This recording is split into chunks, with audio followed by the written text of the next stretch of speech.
আজকের আমি কি রান্না করব, একদম টেস্টি টেস্টি খাবার, ঘুগনি। এই দেখো তেল বসিয়ে দিয়েছি, আর ওখানে আমার প্রেসারে মটর সিদ্ধ হয়ে গেছে, আর তেলের মধ্যে আমি আলুটা ভেজে নেব। আলুটা দিয়ে ভেজে নেব।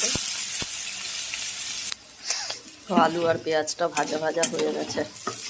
এবারে এর মধ্যে আমি আদা আর রসুন বাটাটা দিয়ে দেবো, দিয়ে একটু ভাজা ভাজা করে নিয়ে তারপরে টমেটো দেবো।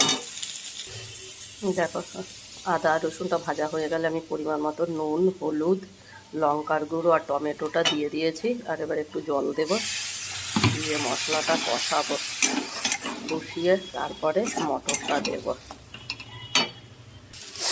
দেখো মশলাটা আমার ভাজা হয়ে গেছে, আর এবারে এর মধ্যে আমি মটরটা দিয়ে দেবো।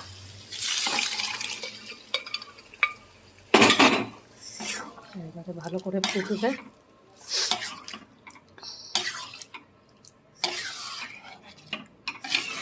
আর ঘুগনির মটরটা একটু ভালো সিদ্ধ হলে না ঘুগনিটাই টেস্ট হয়।